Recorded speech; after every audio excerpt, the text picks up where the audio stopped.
अस्सलाम वालेकुम वरहमतुल्लाहि वबरकातुहू। दोस्तों, आउं यहाँ अली हसन अब्बासी। किताब आहे नाहियूं तारीख़ जे आईने में। लेखक ऐं मुहक़िक़ ग़ुलाम मुस्तफ़ा नाहियूं। छपाईंदड़ डाह पब्लिकेशन लाड़काणो। छापो पहिरियों अक्टूबर 2012 ईस्वी। क़िस्त टी। नाहियूं ज़ात सुमरा दौर खां समा दौर ताईं। तारीख़ सिंध 3 बहवाला चचनामा मूजिबि त 4हीं हिजरी ऐं 10हीं ईस्वी सदीअ में ख़लीफ़े मामून अब्बासी जी ख़िलाफ़त वक़्तु सुमरा सामरा मां लॾे अची सिंध में रहण लॻा ऐं संदन पहिरियों अॾायल शहर महमदपुर अलोर जे नज़दीक दीरक परगिणे में दरिया जे कप ते हो। अलोर शहर फिटण वक़्तु जॾहिं दरिया पंहिंजो समूरो वहकिरो विच सिंध खां लाड़ मां मटाए वियो, तॾहिं महमदपुर शहर जेको पिणु दरिया जे किनारे ते हो फिटी वियो ऐं पोइ सूमरनि जो वॾो अंदाज़ उतां लॾे समन सां गॾु समा क़ौम जे क़दीम शहर सामोई में अची रहिया, जेको मकली टकरीअ जे दामन में हाणोके ठटे शहर खां ॾखिण तरफ़ 3 मीलनि जे मुफ़ासिले ते आहे। तारीख़ सिंध 3 जे मुसनिफ़ मुताबिक़ त फ़ैरोज़ शाह तुग़लक जे वफ़ात खां पोइ संदसि पोयां पाण में विढ़ण ऐं घरू झेड़नि में मशगूल रहिया, जंहिं करे जीअं हिंदुस्तान जा ॿिया परगिणा संदन हथनि मां निकिरी विया, तीअं सिंध मुल्क बि संदन ज़ेरदस्तीअ खां निकिरी वियो। सिंध जे जुदा जुदा टुकरनि ते जुदा जुदा क़ौमुनि जा सरदार पंहिंजो पंहिंजो हुकुम हलाइण लॻा, पर उन्हनि सभिनी क़ौमुनि में सूमरनि जी क़ौम वधीक ताक़तवर हुई। सूमरनि पंहिंजी हुकूमत सिंध जे ॾाखिणे भाङे खां फ़तह करणु शुरू कई। सूमरनि हथां समन जो सिंध मां लोधजणु। समा क़ौम जा माण्हू पहिरियां ई सूमरनि जा साथी हुआ, पर पोइ सूमरनि जे बदकारियुनि करे हिननि ॿिन्हिनि क़ौमुनि में अदावत पखिड़िजी वई। सूमरा घणो करे शराब पाड़ी जे गोश्त सां पीअंदा हुआ। हिकु ॾींहुं कंहिं सूमरे छा कयो जो समय क़ौम जे कंहिं माण्हूअ जी ग़ैर मौजूदगीअ में उन जे घरां पाॾो काए आयो ऐं महफ़िल में कबाब करे खाई छॾियो। समा क़ौम जो माण्हू जॾहिं घर मोटियो त ज़ाल चयसि त सूमरा अॼु हिकिड़ो पाॾो काए विया आहिनि, सुभाणे ज़ाल बि खणी वेंदई। उन ताने ते समय खे गैरत अची वई ऐं हिन पंहिंजे क़ौम जे माण्हुनि खे गॾु करे सूमरनि सां अची जंग कई। समा थोरा हुया ऐं सूमरा घणा, उन करे समा ही मुल्क छॾे कच्छ ॾे उथी भॻा। विच में के सूमरा कच्छ रण में अची खेनि वरी पहुता ऐं सख़्तु मारामारी थी ऐं अहिड़ीअ तरह उतां बाक़ी जेकी बचिया से कच्छ खां वञी निकिता, जिते समन रफ़्ता रफ़्ता पंहिंजी बादशाही क़ाइमु कई। कच्छ पहुचण खां पोइ समा उते पहिरियां ई चावड़ा क़ौम सां वञी पाड़ेसिरी थिया। चावड़नि जे सरदार उन्हनि खे आबादीअ जे कम लाइ बनियूं ॾिनियूं, उन ई शर्त सां त बनियुनि जो अन्न समा खणनि ऐं गाहु सरकारी किले में पहुचाइनि। गचु वक़्तु समा ईअं कंदा रहिया। जॾहिं समन पंहिंजा पेर मज़बूत सम्झा, तॾहिं पाण में सलाह कयऊं त कच्छ जो किलो हथु कजे। हिकिड़े ॾींहुं समन छा कयो जो गाह जूं 500 गाॾियूं किले में मोकिलियाऊं। हर हिकु गाॾीअ में 2 पहलवान मुड़ुस हथियारनि सां गाह में लिकायाऊं ऐं हिकिड़ो पहलवान गाॾीवान विहारियाऊं। इरादो कयाऊं त उहे 1500 माण्हू किले में दाख़िल थी वञनि त ॿिया बि समा हथियार खणी किले में काहे पवंदा। किले जे दरवाज़े ते सरकार जे पारां हिकिड़ो ज्योतिषी रहंदो हो, जंहिंजो कमु हूंदो हो त किले में दाख़िल थींदड़ माण्हुनि जे बाबति ज्योतिष जे वसीले ख़बर लही सरकार खे चिताव कंदो हो। जॾहिं गाह जूं गाॾियूं किले जे दरवाज़े ते पहुतियूं, तॾहिं किले जे दरवाज़े वारे ज्योतिषी हकल करे चयो त गाह में कचो मांस आहे। नजमीअ जे चिता ते चौकीदारनि पंहिंजा भाला गाह में टिमण शुरू कया। गाह में लिकल पहलवाननि खे भालनि जूं चुंबूं लॻियूं थिए त उन्हनि खे उहे वरी पंहिंजे कपिड़नि सां उघीथे छॾियो, जंहिं करे चौकीदारनि खे पक थी त गाह में मांस वास कुझु बि न आहे। नजूमी भुलियो आहे। नेठि गाह जूं गाॾियूं अंदरि वयूं। राति जो उहे गाह में लिकल जवान ऐं गाॾीवान हथियार खणी किले जे अमलदार ते काहे पिया। होॾां वरी ॿाहिरियां समा बि हथियार खणी किले में अची घिड़िया। सख़्तु खूनरेज़ीअ खां पोइ समा किले ते क़ाबिज़ थी विया ऐं कच्छ जे मुल्क जी हुकूमत संदन हथ आई। राय भराए जाम सता ऐं ॿिया बि केतिरा ई कच्छ जा नामवर हाकिम समा क़ौम मां हुआ। किताब तारीख़ सिंध 3। कच्छ जो किलो समा क़ौम तां फ़तह करण ऐं उन खां पोइ उते हुक्मरानी क़ाइमु करण जे तसलसल सां अॻिते लिखे थो त जॾहिं अलाउद्दीन जे लश्कर सूमरनि जो ज़ोर भॻो, तॾहिं उन्हनि जा पोयां हाकिम अयाश ऐं ज़ालिम बणिजी विया ऐं ॾखिण में समा क़ौम खां ज़्यादा ॿी का बि ताक़तवर क़ौम हिते कान हुई। तंहिं करे सूमरनि जी पोइ हाकिम अरमेल या हमेर खे समन संदसि घर में क़तलु कयो ऐं ॼाम उणड़ खे सन 752 हिजरी 1451 ईस्वीअ में पंहिंजो हाकिम मुक़ररु कयो। अहिड़ीअ तरह समन सन 1351 ईस्वी 752 हिजरी खां वठी सन 1519 ईस्वी 923 हिजरीअ ताईं सिंध ते हुकूमत कई।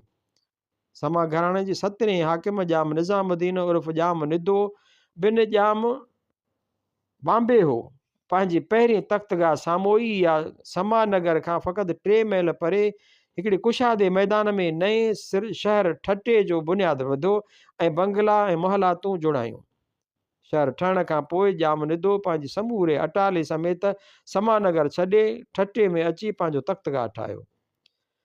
ज़िले ठटे में नाहियूं ज़ात जे कने रिवायतुनि मां मिलंदड़ हिकु ना तहक़ीक़ ऐं ना तस्दीक़ शुदा रिवायत मूजिबि त ॼाम निदो माउ पारां या वरी माउ पीउ ॿिन्हिनि पारां समा ख़ानदान जे नाहियूं ज़ात मां बादशाह हो, जंहिं लाइ बि हिते को दलील ॾियणु वक़्त जी वॾी विछोटीअ करे बेबुनियाद रहंदो।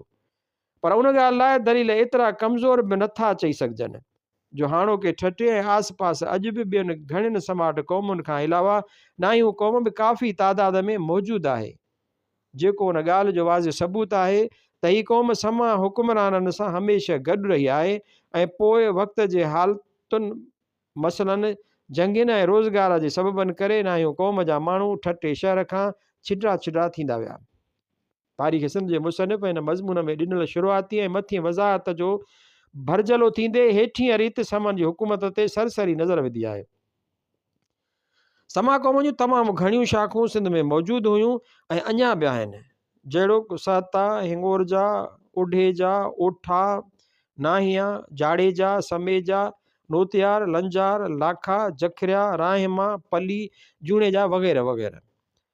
उन्हनि क़ौमुनि मां बि केतिरियुनि ई क़ौमुनि जा सरदार सिंध जे लाड़ ख़्वाह उतर में पंहिंजी ज़मींदारी हद जा ख़ुदि मुख़्तार हाकिम हुआ, पर जंहिं क़ौम सभिनी शाख़ुनि खां वधीक ज़ोर वरितो ऐं आख़िर सॼी सिंध जी हुकूमत हथु कई, सा पाण निज समा सॾाइण लॻी।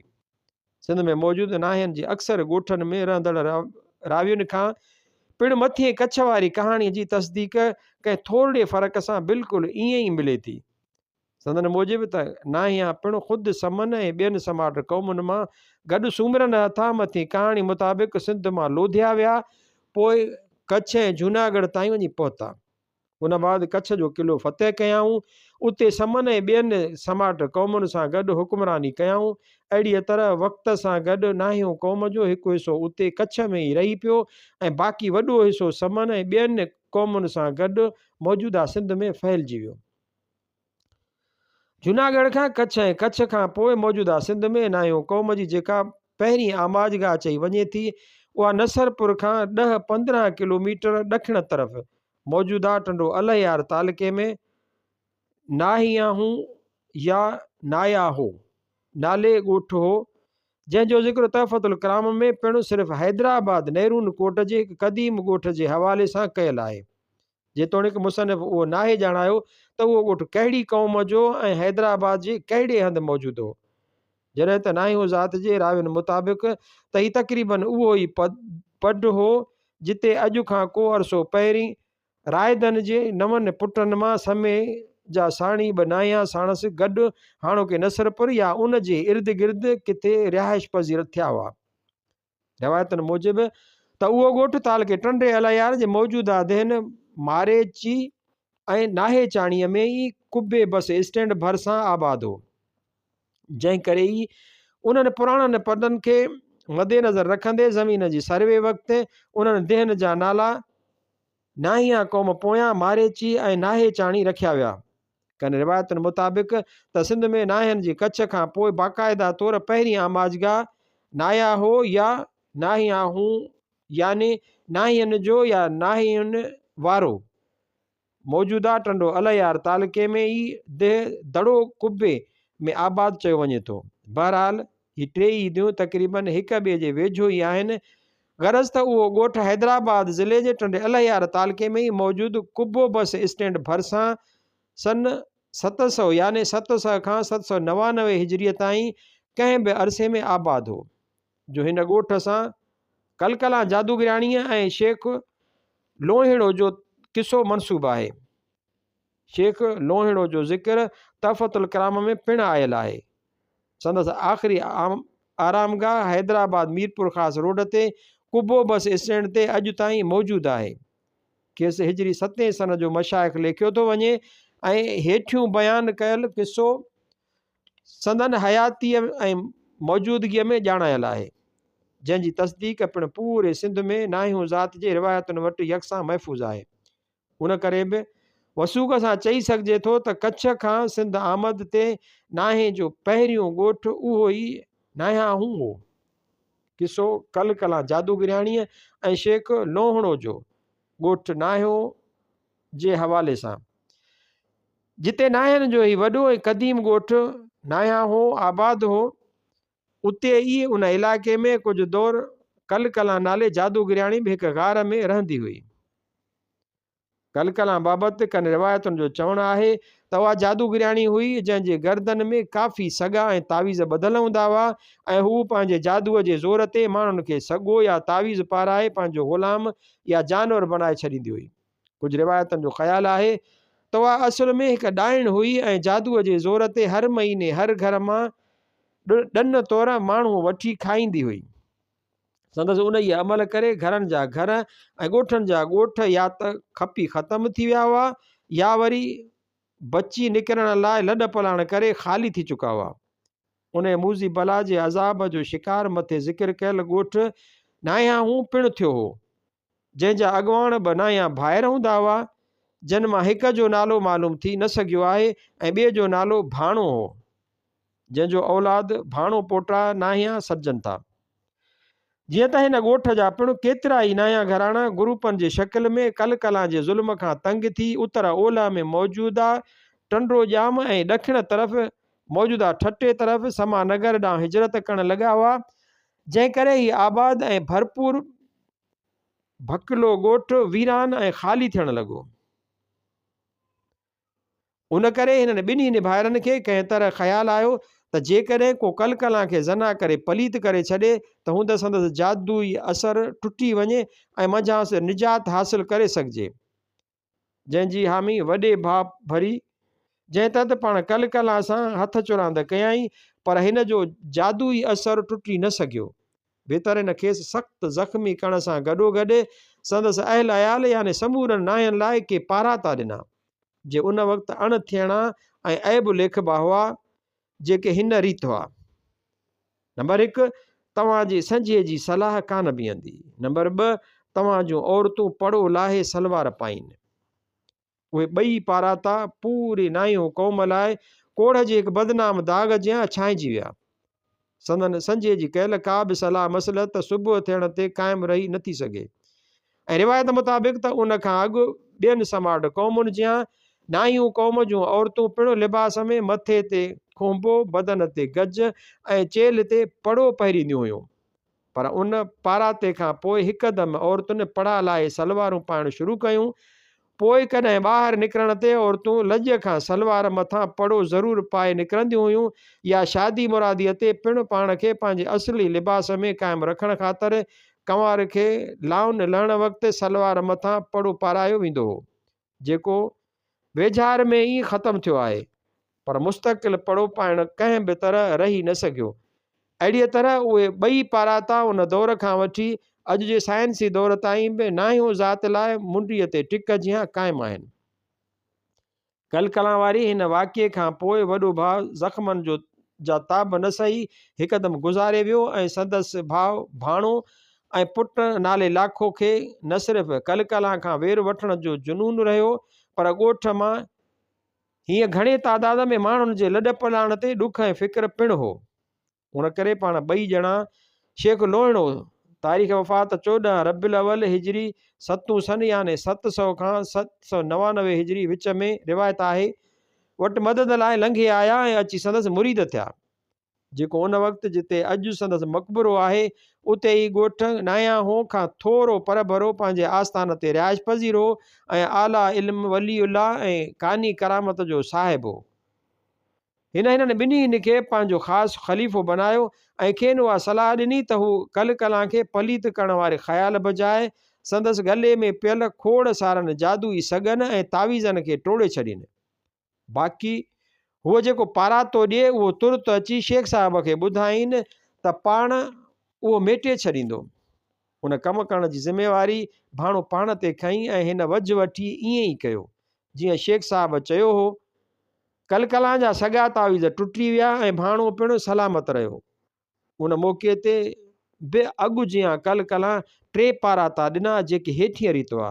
नंबर 1 अॻु अॻूणी वञे ई पाग पगदारी वञे ई। नंबर 2 पींघो वञे ई वींडो नथ वञे ई। नंबर 3 घोट वञे ई कुंवार वञे ई। जंहिंमां मथियूं पहिरियों पारातो भाणो तुरत अची शेख साहिब खे ॿुधायो, जंहिं लाइ शेख साहिब चयो त उहो तव्हां ते असर अंदाज़ कोन थींदो, पर हाणे अवी न सिर्फ़ु मुंहिंजा ख़ासि ख़लीफ़ा अॻवान पर ॾोही धणी पिणु आहियो। उन खां अलावा पगदार पिणु भाणो खे ई बणायो वियो। बाक़ी पोयां ॿ जीअं त उन वक़्तु भाणो खां विसरी विया हुआ, जेके हिन देरि सां यादि अचण ते ॿिए ॾींहुं अची शेख साहिब खे ॿुधाया, जंहिं लाइ शेख साहिब खे चयो त उन जो असरु ॿियनि नाहियुनि ते न पर सिर्फ़ु तो ते ऐं तुंहिंजी औलाद ते रहंदो, छो जो तो ॿुधाइण में देरि कई आहे। पोइ बि भाणो जी शेख साहिब अॻियां ज़्यादा सता ऐं आज़ी न्याज़ी करे संदसि लाइ शेख साहिब पारां उहा रिआयत कई वई त हू पींघे में सिर्फ़ु ॻाढ़ो हिंदोरो न रखनि, बाक़ी हल्को लोॾणो रखी सघनि था। ऐं अहिड़ीअ तरह औरतूं पिणु पाण ख़ुदि नक टोपराई नथ कॾहिं बि न पाइनि, पर जेकॾहिं भाणो जे अयाल खां सवाइ को ॿियो नाहियूं संदनि नक बि टोपराए ऐं नथ बि पाराए थो त पोइ उहो पारातो असर अंदाज़ न थींदो। अहिड़ीअ तरह 3 पाराते लाइ बि जेकॾहिं घोट ऐं कुंवार पंहिंजी शादीअ जे 1 हफ़्ते अंदरि पहिरें प्यादो शेख साहिब वटि हाज़िरी भरण लाइ हाज़िर थींदा त उहो पारातो पिणु नाकारा रहंदो। ऐं तहक़ीक़ आहे त अॼु उहे रस्मूं जीअं जो तीअं हाणोके ॻोठ अब्दुल्ला नाहियो ताल के टंडो अलयार में मौजूदु भाणो जे औलाद में क़ाइमु ऐं दाइमु आहिनि। उहे हिते हिकु ॻाल्हि जी वज़ाहत करणु ज़रूरी आहे त जेतोणीकि अॼु सिंध में पींघो हर आम ऐं ख़ासि जे घर में इस्तेमालु थिए थो, पर बुनियादी तौर ते उहो समाट क़ौम जी निशानी ऐं सक़ाफ़त में शामिलु आहे। उन में बि ॻाढ़ो हिंदोरो सिर्फ़ु उन्हनि ज़ातियुनि जे इस्तेमालु हेठि रहियो जेके समाट या समा क़ौम जी बादशाहत में हिसेदार रहियूं। कलकलां बाबति पोइ रिवायत आहे त खेसि शेख साहिब ई ख़तमु कयो ऐं करामत जे ज़ोर ते खेसि अहिड़ो त मुक जो धकु हयूं जो उहा ज़मीन दोज़ थी वई ऐं उन खां पोइ मकिलीअ जे क़ब्रिस्तान मां हिकु अंदा ज़मीन फाड़े गार ठाहे निकिती, जा अॼु बि ठटे ज़िले जा न आहिनि ऐं ॿियनि वटि कलकलां वारे गार जे नाले सां मशहूरु आहे। भाणो नायनि खां अॻु ऐं पाग वञणु जीअं मथे ज़िक्र कयल आहे त भाणो ऐं लाखो शेख साहिब जी हयातीअ खां वठी संदसि ख़ासि ख़लीफ़ा ऐं ॾोही धणी हुआ, याने शेख साहिब जी ख़ासि ॾिहाड़नि ते आयल मुरीदनि ऐं अक़ीदतमंदनि में लंगर विराइण संदन कमु हो। जन मां बि भाणो वॾो हुअण जी हैसियत में वॾो ख़लीफ़ो हो। पोइ रिवायत मूजिबि उर्स जे ॾिहाड़नि में नंगर जे वंड वक़्तु भाणो बूटियूं पाण पंहिंजे औलाद ॿियनि मिटनि माइटनि ऐं दिलि घुरियनि खे खाराईंदो हो ऐं बाक़ी आयल मुरीदनि ऐं अक़ीदतमंदनि खे सिर्फ़ु रुखा चांवर ॾींदो हो, जंहिं करे कनि मुरीदनि उहा दांह वञी शेख साहिब जे हुज़ूर में पेश कई ऐं पंहिंजी दांह ऊंडाइण लाइ शेख साहिब ते 3 रातियुनि जी जागरता कई। जंहिंखां पोइ वधजी ॾोही ऐं राज जी पग ॿई भाणो खां फुरे लाखे खे ॾिनी वई ऐं भाणो खे औलाद ऐं हमदर्दनि समेत शेख साहिब ते उर्स जी बूटी खाइण खां सख़्तीअ सां मनो कई। उहो बि हुकुम थियो त जेकॾहिं हू बूटियूं खाईंदा त उहे खेनि फांसी पवंदियूं। तस्दीक आहे त अब्दुल्ला नायूं जे ॻोठ में भाणो जे औलाद खां सवाइ ठटे में गुल हसन नायूं ऐं ॿियनि भरवारनि ॻोठनि जे नायनि लाइ पिणु उहा ॻाल्हि जीअं जो तीअं क़ाइमु आहे। भाणो खां जेका पग लाखे खे मिली उहा नस्ल दर नस्ल हलंदी गुज़िश्ता 20 सदीअ में ॻोठ भलेरनो नायूं तालके टंडो अलायार में वॾेरे अलाने जे बे औलाद वफ़ात करण ते बीही रही आहे। पर उन पग में शेख साहब जी दुआ जो असरु आहे। अॼु बि खरटीअ जे कहिड़े बि मरीज़ खे चङे मुड़ुस जे इस्तेमालु कयल पटके मां का लींग फाड़े जे ॿध बि आहे त खेसि खरटियो ख़तमु थी वेंदो आहे। ॻोठ नायाहूं खां ॿियनि ॻोठनि जो आबाद थियणु। ॻोठ नायाहूं खां जेके नाया घराणा कल कलां जे तकलीफ़ुनि करे ॻोठ छॾे निकिता उन्हनि मां के समानगर ठटे ॾांहुं हलिया विया, के हाणोकी देह राहूकी राजपारी ऐं होथिकी तालके हैदराबाद में टंडो जाम भरिसां दड़े वारे ॻोठ में अची आबाद थिया। के वरी उतां नायाहूं खां थोरो परे तालके टंडे अलायार जे दिन मारेची सरी ऐं नाहकी में आबाद थी विया। पर कनि रिवायतुनि ऐं उञाणनि मुताबिक़ त उन दौर में ॻोठ नायाहूं फिटण खां पोइ नाहियूं क़ौम जा माण्हू टिनि अहम गिरोहनि ॻोठनि में विराइजी विया, जिन मां हिकु नायाहूं ॻोठ ख़ुदि, ॿियो मथे ॼाणल हैदराबाद जे चइनि देहनि वारो ॻोठ जंहिंखे दड़े वारो ॻोठ थो चइजे, टियों सभ खां वॾो ऐं अहम ॻोठ हैदराबाद मटियारी ज़िले जे दे ताजपुर में शाह इलियास अलमारूफ़ जीए शाह बादशाह जी दरगाह खां उत्तर ओभर तरफ़ 2 फरलांगनि जे फ़ासिले ते शहदाद फ़कीर वारो ॻोठ हो, जिते संदन पकियूं जायूं ऐं सरसब्ज़ ज़मीनूं हुयूं। तंहिंखां पोइ वक़्त ब वक़्तु मुख़्तलिफ़ सबबनि करे थोरे थोरे फ़ासिले ते पंहिंजा माॻ मटाईंदा विया ऐं नंढनि ग्रुपनि जे शकिल में विराइबा विया ऐं हिक ॿिए खां माइटी ऐं मुरीदीअ में अलॻि थींदा विया। हिते हिकु वज़ाहत करणु बेहद ज़रूरी आहे त हिन ॻोठ जो असुलु नालो पतो न पइजी सघियो आहे, पर पोइ बल्कि घणो पोइ हिन ई पढ़ जे भर पासे में शहदाद फ़कीर मंगणार पंहिंजो ॻोठ आबाद कयो। उन करे सिर्फ़ु सुञाणप ऐं हवाले तौरु आउं राकिम ख़ुदि हिन ॻोठ खे शहदाद फ़कीर वारो ॻोठ लिखी ऐं सॾे रहियो आहियां।